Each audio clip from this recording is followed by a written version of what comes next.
So guys, आज के इस वीडियो के अंदर हम बात करने वाले हैं कैरल कैपेक की एक बहुत ही अच्छी स्टोरी के बारे में, जिसका नाम है फॉर्चून टेलर, यानी कि भविष्य बताने वाला, या फिर आप इसे एस्ट्रोलॉजर भी बोल सकते हो। तो इस कहानी के अंदर ना आपको बहुत सारे करेक्टर्स देखने को मिलेंगे। तो चलो एक एक करके सबसे मिलवाती हूँ। तो सबसे पहली करेक्टर है हमारे पास मिसेस एडिथ मियर्स, जो कि एक फॉर्चून टेलर है, यानी कि भविष्य बताती हैं। और वो अपना घर का खर्च इसी से चलाती हैं, मतलब उनके पास कोई और काम नहीं है। इस काम को करके ही जो है अपना वो घर का खर्च है वो चलाती है, वो अपनी लग्जरियस लाइफ मेंटेन करती है।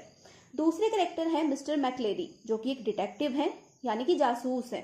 तीसरी करेक्टर है मिस्टर मैक्लेरी की वाइफ मिसेस मैक्लेरी। और चौथे करेक्टर है एक मैजिस्ट्रेट, जिनका नाम है मिस्टर केली। तो चलिए शुरू करते हैं कहानी को। तो कहानी की शुरुआत होती है एडिथ मियर्स से।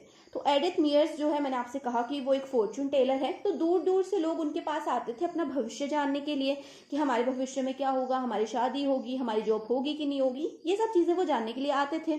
अब भाई, ये जो हमारी मियर्स हैं, मिसेस मियर्स हैं, वो कोई ऐसी वैसी फॉर्चून टेलर नहीं है, बहुत जानी मानी फॉर्चून टेलर है। दूर दूर से लोग उनके पास आते हैं और उनके घर के सामने ना लंबी लंबी लाइनें लगती हैं।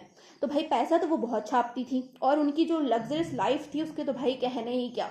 इतना पैसा कमाती थी और बढ़िया पानी की तरह उड़ाती थी। लाइफ तो एकदम उन्होंने मस्त करी हुई थी अपनी। तो होता क्या है, मैंने आपसे कहा था कि जो मैक्लेरी हैं वो एक डिटेक्टिव हैं, यानी कि जासूस हैं। तो उनको भाई हो जाता है शक, किसके ऊपर? मिसेस मियर्स के ऊपर। क्यों होता है शक? वो देखते हैं कि जो एडिथ मियर्स हैं, ये काम तो फॉर्चून टेलिंग का करती हैं, इनके पास इतने सारे लोग आते हैं, तो ये इतना पैसा कहाँ से ला रही है? मतलब फॉर्चून टेलिंग के काम में क्या इतना पैसा बन रहा है इसके पास? तो वो सोचते हैं कि या तो जो है ये कोई प्रोस्टिट्यूट का धंधा करती है, और या फिर ये किसी दूसरे देश की जासूस है, डिटेक्टिव है किसी दूसरे देश की। हमारे जो कंट्री है उसकी जितनी भी इंफॉर्मेशन है ये अपने देश तक पहुंचा रही है।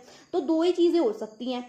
तो मैक्लेरी क्या करते हैं, मिस्टर मैक्लेरी क्या करते हैं, जो डिटेक्टिव थे वो क्या करते हैं, वो जो है मिसेस मियर्स का पीछा करते हैं। अब बहुत सारे टाइम हो गया वो पीछा कर रहे थे, लेकिन उनके हाथ कोई सबूत नहीं लगता, कोई क्लू उनके हाथ नहीं लगता। तो वो भाई टेंशन में आ जाते हैं कि भाई क्या करूं, इस लेडी का कैसे पता लगाऊं कि ये क्या करती है। तो वो अपनी वाइफ को ये सब बताते हैं, मिसेस मैक्लेरी को बताते हैं। तो मिसेस मैक्लेरी बोलती है कि तुम ऐसा करो, तुम टेंशन मत लो, मैं तुम्हारी हेल्प करूंगी इस केस को सॉल्व करने के लिए। तो अब वो क्या करती है, वो अपनी वेडिंग रिंग खोलती है, अपनी जो अंगूठी थी उसको निकाल देती है, और 20 साल की लड़की की तरह कपड़े पहन लेती है, अपना जो हुलिया वगैरह है वो वैसे चेंज कर लेती है, और जाती है मिसेस एडिथ मियर्स के पास में।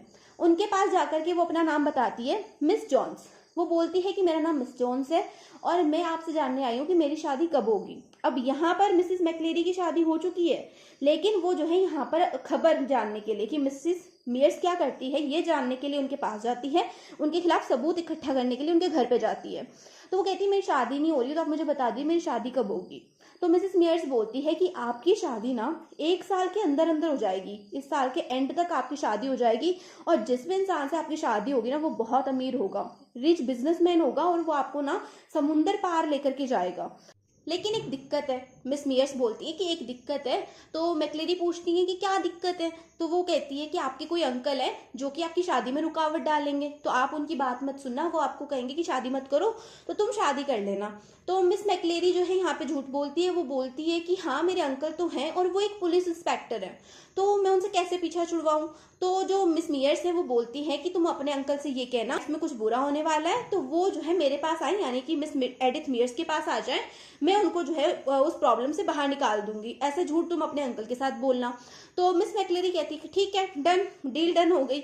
अब वो कहती है कि ठीक है, आपका बता दो जो भी चार्ज है, आपकी फी कितनी है। तो वो कहती है कि 1 पाउंड। तो मिस मैक्लेरी 1 पाउंड देती है और वापस अपने घर पे आ जाती है। तो यहाँ पर जो मिस मैक्लेरी हैं वो वापस आ जाती हैं, वो 1 पाउंड भी देती है उनको, मतलब उनकी फीस देती है, 1 पाउंड उनको देती है, और अपने घर पे वापस आ जाती हैं। फिर वो सारा इंसिडेंट जो भी वहां पर हुआ था मिस मैक्लेरी बताती है अपने हस्बैंड को। अब जैसे ही हस्बैंड को पता लगता है, वो कहता है कि मैं नहीं कहता था इस औरत के साथ में कुछ झोलमाल है, अब तुम्हारी तो शादी हो चुकी है, तुम्हारी शादी दोबारा कैसे होगी। तो मिस मैक्लेरी बोलती है कि हाँ तुम सही कह रहे हो, तो अब क्या करना है। तो मिस मैक्लेरी पूछती है अपने हस्बैंड से, तो वो बोलता है कि क्या करना है, कोर्ट में केस करेंगे और क्या।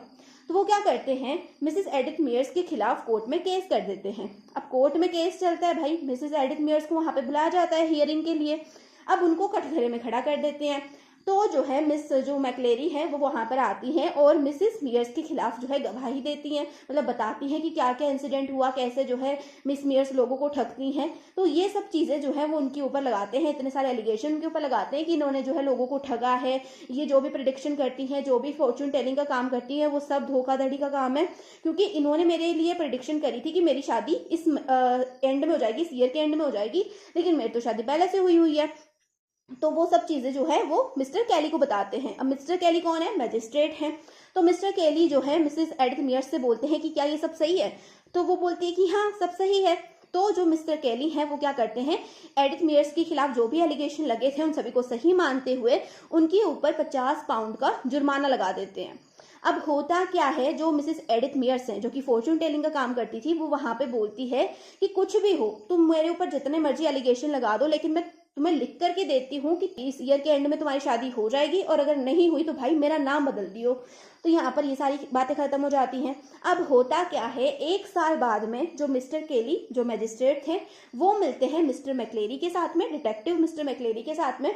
वो उनसे बातें करते हैं तो उनको पता चलता है कि जो मिस्टर मैक्लेरी की वाइफ है मिसेस मैक्लेरी, उनकी शादी किसी रिच बिजनेसमैन से हो चुकी है और उन्होंने मिस्टर मैक्लेरी को छोड़ दिया है और वो जो है उनके साथ में ऑस्ट्रेलिया चली गई है, अपने जो नया हस्बैंड है उसके साथ में वो ऑस्ट्रेलिया चली गई है। तो अब हमें यहाँ पर ये पता लगा कि जो मिसेस एडिथ मियर्स ने प्रिडिक्शन करी थी मिस मैक्लेरी के लिए वो एकदम सही थी कि उनकी शादी जो है इस साल के एंड में हो जाएगी, और वो हो गई। रिच बिजनेसमैन के साथ में शादी हो गई, वो उन्हें समुद्र पार ऑस्ट्रेलिया ले गया। तो यहाँ पर ये जो कहानी है ये कंप्लीट होती है।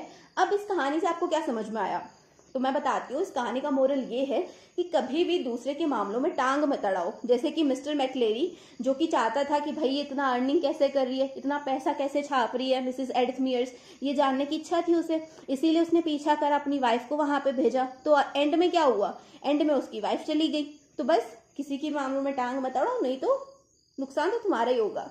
तो यहाँ पर कहानी खत्म होती है। होप सो आपको मेरा एक्सप्लेनेशन है वो अच्छा लगा होगा। अगर वीडियो अच्छी लगी तो वीडियो को लाइक, चैनल को सब्सक्राइब करना बिल्कुल भी मत भूलना, और अपने फ्रेंड्स के साथ इस वीडियो को शेयर कर देना। तो चलिए मिलते हैं नेक्स्ट वीडियो में, तब तक के लिए बाय बाय। एक और बात, अगर आप ऐसी और वीडियोस देखना चाहते हैं तो जाइए फटाफट से मेरे चैनल के ऊपर इंग्लिश लिटरेचर नाम से प्लेलिस्ट बनी हुई है, उसके अंदर आप और भी वीडियोस चेकआउट कर सकते हो। और साथ ही में अगर आपको किसी और पोएम का, किसी और कहानी का एक्सप्लेनेशन मेरी आवाज में चाहिए तो आप मुझे कमेंट सेक्शन में कमेंट कर देना, मैं उसके ऊपर जरूर से वीडियो बनाऊंगी। तो चलिए मिलते हैं नेक्स्ट वीडियो में, तब तक के लिए बाय बाय, टेक केयर।